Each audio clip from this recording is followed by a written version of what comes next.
So market risk basically क्या होता है? What is actually the market risk? अगर हम मार्केट रिस्क की बात करते हैं, what do you mean by the market risk over there? तो मार्केट रिस्क से हम क्या जान पाते हैं कि किस चीज़ के बारे में पर्टिकुलरली हम यहाँ पर बात करना चाहते हैं? देखिए, जब भी मैं मार्केट रिस्क की बात करता हूँ तो यहाँ पर एक चीज़ तो मुझे पता लग गया कि यहाँ पर मेरे पास क्या है, मैं यहाँ पर अपने ट्रेडिंग पोर्टफोलियो की बात कर रहा हूँ। किसकी बात कर रहा हूँ?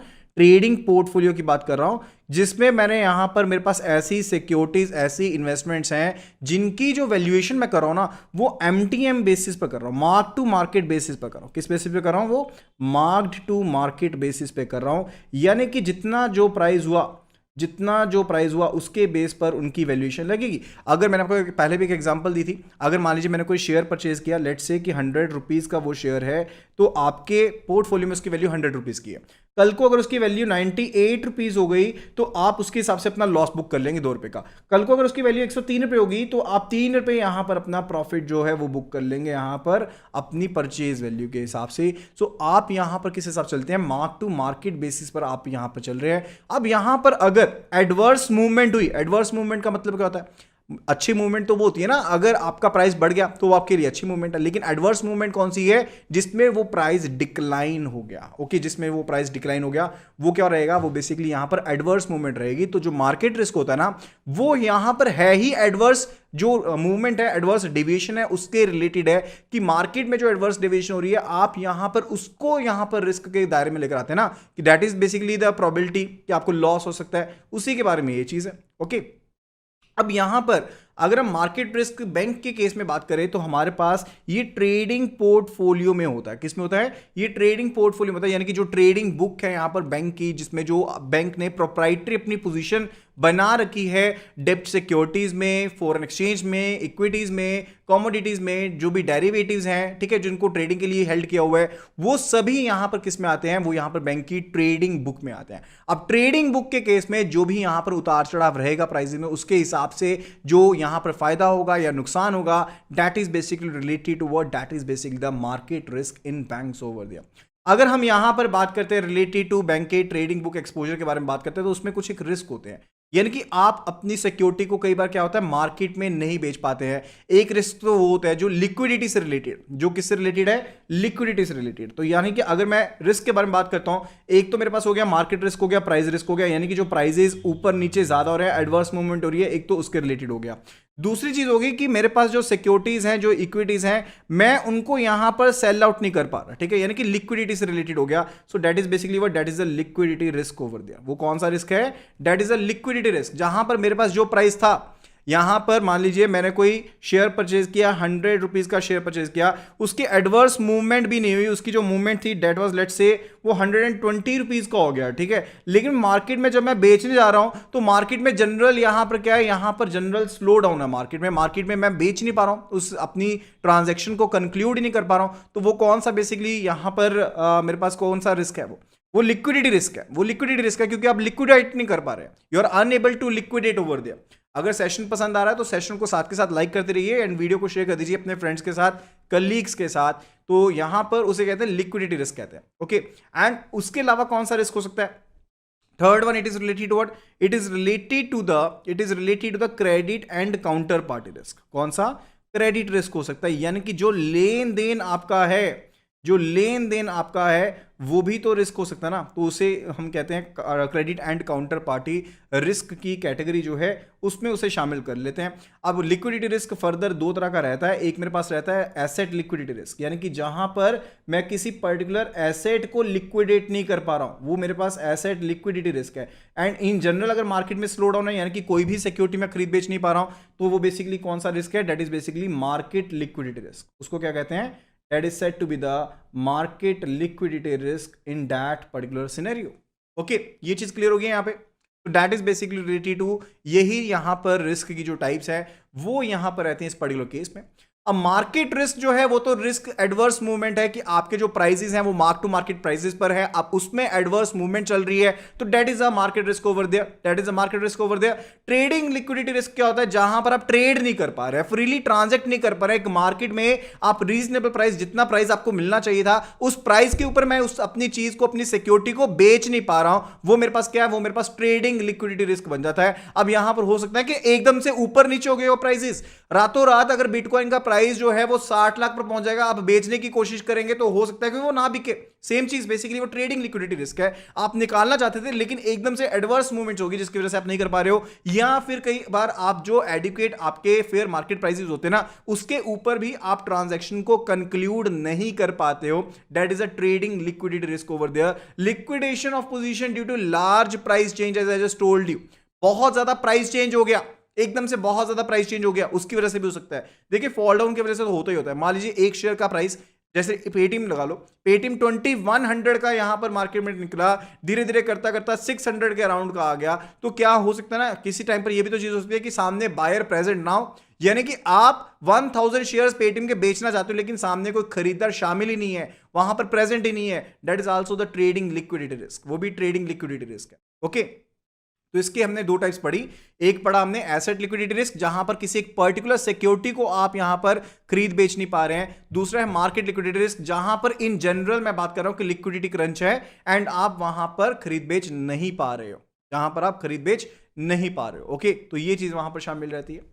अब उसके बाद बात आती है related to the credit and the counter party risk over there. Credit and the counter party risk कौन सा रहता है यहाँ पे? जहां पर मेरे पास डिफरेंट जो मेरे पास डिफरेंट इश्यूअर्स हैं, बोरोर्स हैं। जैसे मैं अगर इन्वेस्टमेंट की बात करता हूँ, जैसे अगर मैं यहाँ पर अपने सिक्योरिटीज की बात करता हूँ, इन्वेस्टमेंट्स की बात करता हूँ, तो वहां पर बेसिकली डिफरेंट इश्यूअर्स होते हैं, डिफरेंट बोरोर्स होते हैं।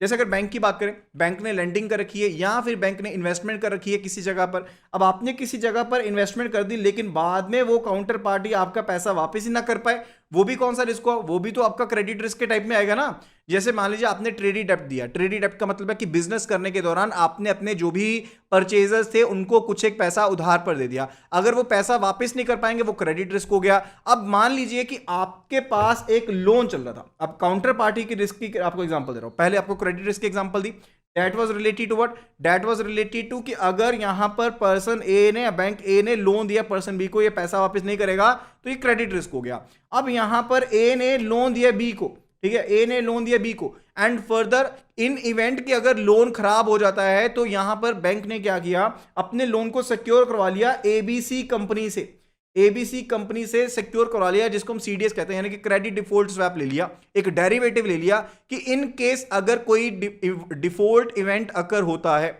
इन केस अगर कोई डिफॉल्ट इवेंट अकर होता है तो उस केस में यहां पर जो एबीसी है वो यहां पर लॉस की भरपाई करेगा, ठीक है। तो उसके केस में क्या हुआ, इसने डिफॉल्ट कर दिया एंड इसने वापस कर दिया, तो ये बेसिकली सीडीएस सही से काम कर रहा है। लेकिन अगर अब यहां पर हम कहते हैं कि बी पार्टी ने डिफॉल्ट किया एंड फर्दर जब यहां पर ए ने उसकी भरपाई के लिए एबीसी के पास गया तो इसने भी अपने हाथ खड़े कर दिए, तो ये बेसिकली कौन सा रिस्क होगा? This is a counter party risk. ये कौन सा रिस्क है? This is a counter party risk over there.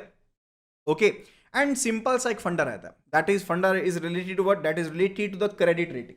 अब स्टैंडर्डाइज्ड अप्रोच में ना जो डिबेंचर्स होते हैं या फिर कमर्शियल पेपर्स होते हैं उनकी क्या करवाई जाती है? उनकी क्रेडिट रेटिंग करवाई जाती है, उनकी क्रेडिट रेटिंग करवाई जाती है। जैसे मान लीजिए कि अगर मैंने यहां पर किसी कंपनी XYZ की बात करते हैं, XYZ ने यहां पर पहले इसकी क्रेडिट रेटिंग मान लीजिए AAA थी, मान लीजिए इसकी क्रेडिट रेटिंग AAA थी, ठीक है। अब यहां पर क्या हुआ, इसकी रेटिंग ड्रॉप होके B हो गई, इसकी रेटिंग जो थी वो B हो गई। अब यहां पर पहले अगर कंपनी जो यहां पर इसके मान लीजिए कमर्शियल पेपर इसने इशू किए थे, इसने कमर्शियल पेपर इशू किए थे, अब यहां पर ये प्राइम लेंडर है। प्राइम लेंडर क्यों है? क्योंकि प्राइम बेसिकली लेंडर क्यों हो गया? क्योंकि यहां पर इसके जो मार्केट इसकी रेटिंग है, इसकी मार्केट रेपुटेशन वो काफी ज्यादा अच्छी है, तो डेफिनेटली इसे यहां पर ये काफी ज्यादा सिक्योर्ड है। अब डेफिनेटली जब चीज ज्यादा सिक्योर्ड होगी तो उसमें आपको बेनिफिट भी कम मिलेगा, ठीक है, नो रिस्क, ठीक है, तो यहां पर पैसा भी कम मिलेगा। लेकिन यहां पर इस केस में जब इसकी माली हालत खराब हो चुकी है तो उसके केस में कोई इसमें पैसा क्यों लगाएगा? अब मान लीजिए ये कहती है कि मैं आपको 5% यहां पर इंटरेस्ट पे करूंगी, मैं 5%, कंपनी कहती है मैं 5% इंटरेस्ट पे करूंगी, यहां पर बैंक में FDR की ऑप्शन भी है, तो आप कहां पर इन्वेस्ट करेंगे? आप कहां पर इन्वेस्ट करेंगे? बैंक में भी आपको 5% मिल रहा है एंड यहां पर कंपनी XYZ है, उसके केस में भी यहां पर आपको 5% मिल रहा है, तो आप इन्वेस्टमेंट कहां पर करेंगे? Where you will be investing the money? जल्दी से जल्दी आंसर कीजिएगा, जल्दी से जल्दी आंसर कर दीजिएगा कि कौन सी जगह पर आप पैसे इन्वेस्ट करेंगे उस केस में। Where you will be investing the money, तो कहां पर पैसे इन्वेस्ट करेंगे आप उस केस में? अगर आपके पास यहां पर एक कंपनी है, आपके पास ऑप्शन है कि आप उसके कॉमर्शियल पेपर ले सकते हैं या फिर आप एफडीआर में इन्वेस्ट कर सकते हैं, दोनों जगह पर डेफिनेटली इंटरेस्ट अगर सेम है तो डेफिनेटली बैंक में जाएंगे ना।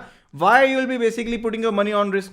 आप रिस्क में अपना पैसा क्यों डालेंगे? ठीक है, तो डेफिनेटली आप कहां पर जाएंगे? आप यहां पर जाएंगे, बैंक के पास जाएंगे, आप यहां पर रहेंगे, तो इसको यहां पर ज्यादा रिटर्न पे करनी पड़ेगी। क्या करनी पड़ेगी? ज्यादा रिटर्न पे करनी पड़ेगी। अब ये कंपनी कहती है मैं 15% पे करूंगी, कंपनी कहते हैं 15% पे करूंगी, तो definitely you can basically decide, अगर आप रिस्क ले सकते हैं तो आप सोचेंगे कि रिस्क ले लेते हैं, 15% रिटर्न भी तो आएगी। तो कहने का मतलब है ज्यादा रिस्की है, ज्यादा रिस्की है तो रिटर्न भी ज्यादा देना पड़ेगा। मार्केट कम रिटर्न पर आपको आप में इन्वेस्टमेंट नहीं करेगी। ज्यादा रिस्की है तो रिटर्न भी ज्यादा ही देना पड़ेगा। यह चीज यहां पर समझ में आनी चाहिए। Is that clear? ये चीज यहां पर क्लियर हो गई है। Okay, that is basically what, that is related to the credit rating funda, जो आपको समझना यहां पर चाहिए था। अब यहां पर मार्केट रिस्क को भी मैनेज करने के लिए हमारे पास फ्रेमवर्क होता है। क्या है? फ्रेमवर्क है। एंड यहां पर क्या है, सबसे पहले कोई भी रिस्क को मैनेज करना हो तो सबसे पहले क्या करना होता है? उस रिस्क को आइडेंटिफाई करना होता है। जब भी मुझे यहां पर किसी रिस्क को मैनेज करना होता है तो सबसे पहले मैं क्या करता हूं? उस रिस्क को आइडेंटिफाई करता हूं। That is related to the identification. सबसे पहले रिस्क को आइडेंटिफाई करते हैं, फिर उसके बाद हम रिस्क को क्वांटिफाई करते हैं, यानी कि रिस्क को हम मेजर करते हैं, तो मेजरमेंट से रिलेटेड आ जाता है। Then it is related to the monitoring and control, कि आप उसको मॉनिटर करने की कोशिश करते हैं, आप उसको कंट्रोल करते हैं। That is a 4th step. And the 5th step it is related to the mitigation. तो कोई भी रिस्क हो जाए उसको मैनेज करने के लिए यही हमारे पास जो स्टेप्स हैं वो यहां पर होते हैं। अब इस चीज को करने के लिए हमारे पास क्या है? एक प्रॉपर ऑर्गेनाइजेशन स्ट्रक्चर रहता है। क्या रहता है हमारे पास? एक प्रॉपर ऑर्गेनाइजेशन स्ट्रक्चर रहता है। What that particular structure is, तो क्या स्ट्रक्चर है ये यहां पर? तो सबसे पहले कौन आता है यहां पर ऑर्गेनाइजेशन स्ट्रक्चर में? रिस्क को मैनेज के लिए सबसे पहले कौन आता है? काइंडली प्लीज जल्दी से जल्दी आंसर कीजिएगा। रिस्क को मैनेज करने के लिए सबसे पहले कौन आता है? सबसे पहले जो है that is related to the board of directors. तो हमारे पास सबसे पहले क्या रहते हैं? सबसे पहले हमारे पास रहते हैं बोर्ड ऑफ डायरेक्टर्स। ओके, तो यहां पर सबसे पहले आगे बोर्ड ऑफ डायरेक्टर्स। अब बोर्ड ऑफ डायरेक्टर्स के बाद कौन आता है? बोर्ड ऑफ डायरेक्टर्स के बाद कौन आता है? That is related to the जो बोर्ड लेवल सब कमेटी होती है, या फिर हम कह लें कि रिस्क मैनेजमेंट कमेटी यहां पर कह देते हैं। पर्टिकुलरली हम इससे क्या कहते हैं? रिस्क मैनेजमेंट कमेटी कह देते हैं। ओके, तो यहां पर लिख देता हूं एंड साथ के साथ इनके काम कर लेते हैं कि क्या क्या काम है। तो ओवरऑल रिस्पॉन्सिबिलिटी जो होती है किसी भी रिस्क को मेजर करने के लिए, रिस्क को यहां पर मैनेज करने के लिए, वो यहां पर रहती है बोर्ड ऑफ डायरेक्टर्स के पास।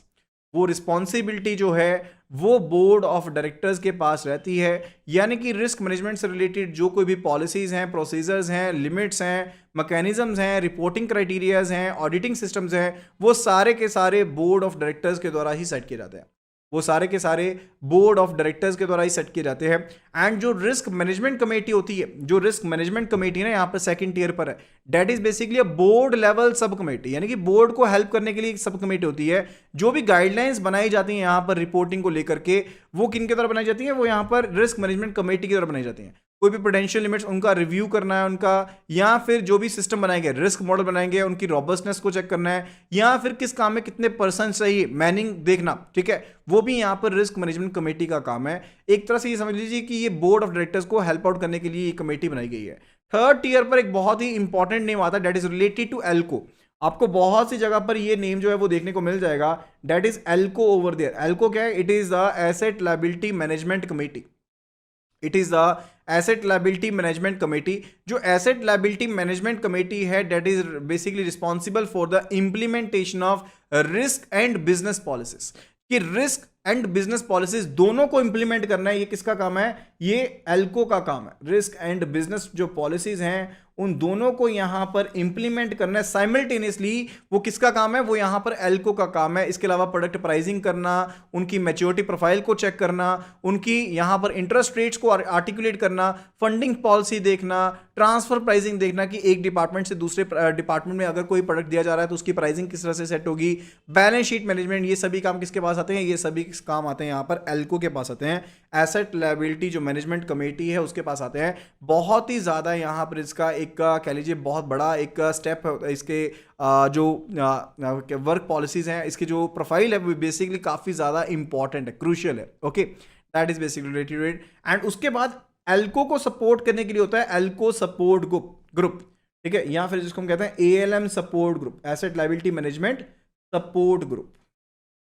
ये फोर्थ पर रहता है। तो पहला हो गया बोर्ड ऑफ डायरेक्टर, उसको सपोर्ट करने के लिए सब कमेटी, फिर एल्को, एंड उसको सपोर्ट करने के लिए एएलएम सपोर्ट ग्रुप आता है, फिर उसके बाद आता है एएलएम सपोर्ट ग्रुप। ठीक है,